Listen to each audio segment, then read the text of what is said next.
Would you like to discover a revolutionary new recipe for plant-based bacon? Well, today on WTF, we're going to take you through all the steps on how to make an amazing plant-based bacon at home.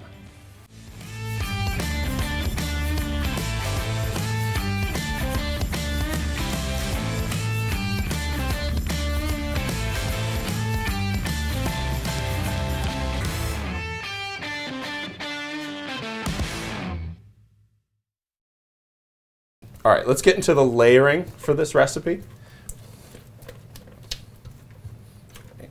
Good, that looks beautiful. Now I have one glove on here, and that's gonna be important for your recipe. If you don't, you're not going to be able to, constantly have to wash your hands. So I'm gonna dunk my hands in a little bit of water here. I'm just gonna pull back, like I said, if this was just a zip top bag, you could cut it. But you want to open this up. Okay, so you just want to make sure that you're getting like a clean peel off of. Yeah, I mean there's going to be some that sticks to it, but you want that flat texture. I've tried to lay it out and spread it, but with the bag I can really press a lot of the air bubbles out. Like I said, you don't want a bunch of air bubbles. A few in there is totally fine. So let's do it this way.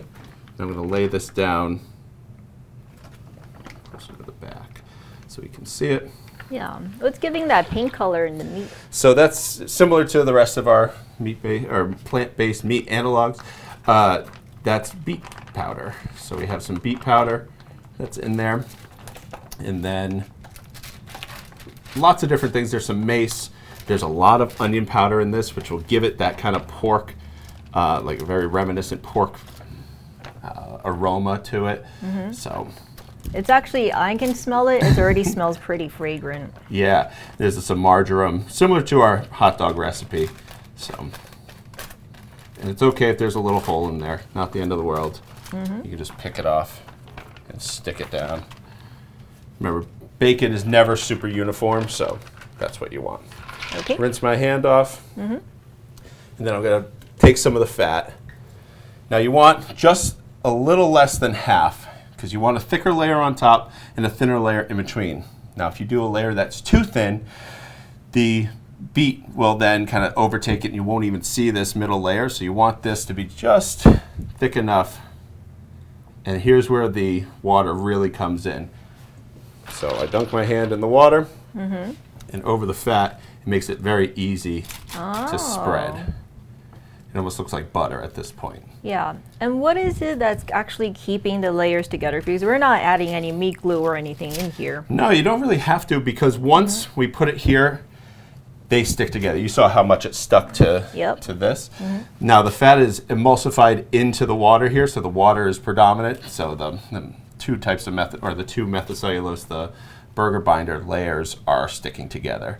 And then you cook it, and everything just comes together, the faba bean protein and the glutinous rice flour. So those stick together as well. Yeah, so I've never had an issue. We tried to add some sort of TVP or TWP, and then we were having, see, this one came off way easier. We had a lot of issues with the TVP and the TWP in this, just because it was making it not stick together. Okay. So we did try that. For people who are wondering, if you wanted a little bit more texture, you might be able to, but we were not able to successfully make it as good as this recipe. Same thing, pull back that layer.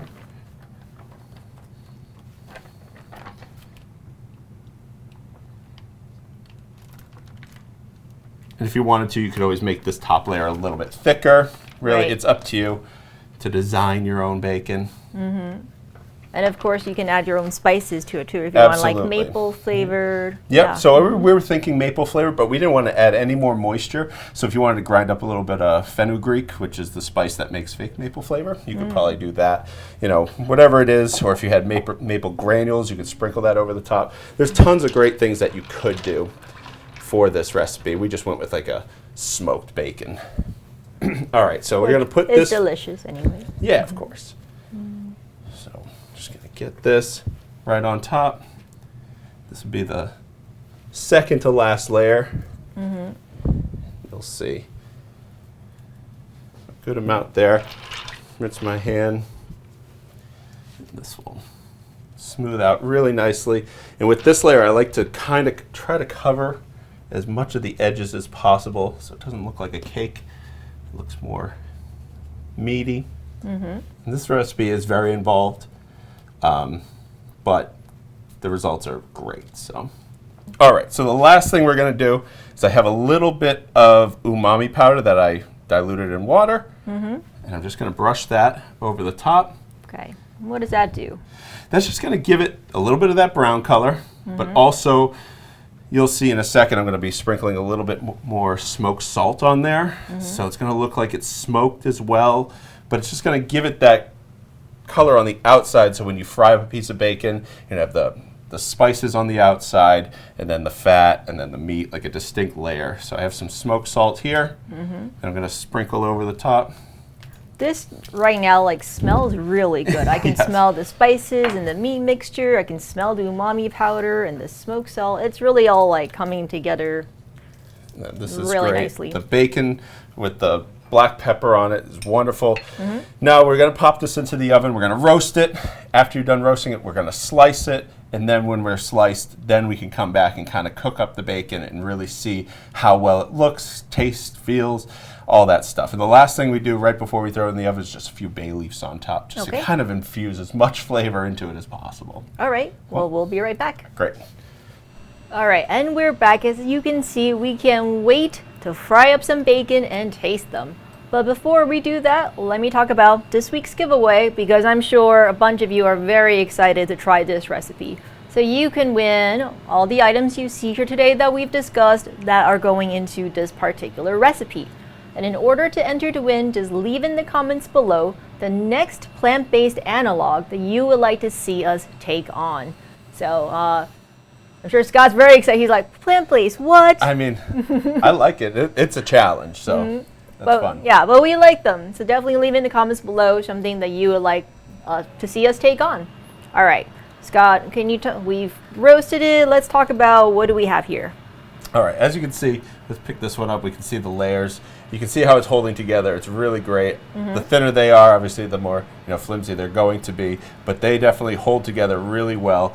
This comes in a slab, so this can be treated just like slab bacon. If you wanted to cut it into lardon and put it onto a salad, you could do that. You could also put that into a braise if you wanted to do that. If you wanted to cut it and make confit out of it, you could absolutely do that. So this can be used just like regular bacon is used, and that's what we wanted. If you wanted to get wavy, you may have to get a little fancy with it and throw a skewer through it, but you can absolutely just cook it like this as well. So you can see the layers in there. One thing I do suggest is a lot of oil in the pan. There is fat in this, but there's nothing really to hold on to the fat. Even though we have the burger binder in there, it's just going to be fried and cooked so harsh that you want it to be sitting in a good amount of fat. So as long as you coat the bottom of the pan, you're going to be great. So now we're going to place our bacon in there. And you can hear that sizzling away. And kind of the amazing thing that I thought about this was that, I was watching Scott slicing the bacon this thin right before we came back on camera, and that's incredible. Oh, and you can smell it immediately. All right, so now that we've cooked it a little bit, just going to make sure it's not sticking to the bottom of the pan, which we do with anything. It smells so good. Like, I cannot emphasize how fragrant it is in here right now. Yeah, the smoked salt really adds to it. Bacon has a lot of things, and bacon is a very craveable aroma. So we tried to replicate it as much as we could using plant-based products, and I think we did a good job. So just flip these over. These ones with the little skewer in it work really well because I can just pick them right up and flip it right over. Wow. You can see that texture, right? It's browning. Each one is colored differently, so we can definitely see, but the texture between the fat and the meat is so different. And then the flat ones work really well too. Yeah. This is good for like a burger, right? Yes, I love how the meat portion is getting browner, and you can, it's really something that at least I feel like we haven't seen before, either in other recipes, commercially, or anything. Yeah. Yeah, so this is getting pretty close. Now, once we get to the point where both sides are cooked on the skewer ones, I can just pull it right out. I use my chef hands. You can usually just use the 2 tongs if you have them. Yeah, this one will work just fine. Good. Then they'll maintain the waves. There. Good. So now these are pretty much ready to go. You can blot them dry just on paper towels like you normally would. Right on a burger. This is great. Right, a little bit in there that's super crispy. Take this wavy one and put it with my plant-based eggs over here. And toast. And that's basically it, Jane. It's super simple. That looks amazing. Let it cool for a second before we break into it. But I was gonna say I don't have chef hands, so I would burn my fingers real quick. Yeah. So if we can get into it, this will probably be super crispy. Like you could just hear it snap. Right. If anyone could hear that over my microphone. Right. And break off. No, you like smushed into that piece. Sorry. I'm going to take another piece. So this piece I have is mostly the fat, but that's my favorite part anyway. So the fat has a very crisp texture. It's airy, it's light. So when it's fried, it's super light, and the meat has a firmer crunch to it than the fat. So different side-by-side textures work really great together. Yeah, it's crispy, it's salty. It's full of flavor. Got a great crunch off that. So. Yeah. So, and you do like the variety. I'm going to take a little bit of this crispy piece too because I want to try the crispy spot. Yeah. Yeah, there's huge difference. Good crunch, super crispy, salty, umami, all the things that you want from bacon. Yeah, this is delicious. I hope that you are as excited about this recipe as we are because, you know, a lot of work went into it and it's really just a fantastic piece of bacon. So hopefully you'll give this a try and leave in the comments below something you'd like to see us tackle next.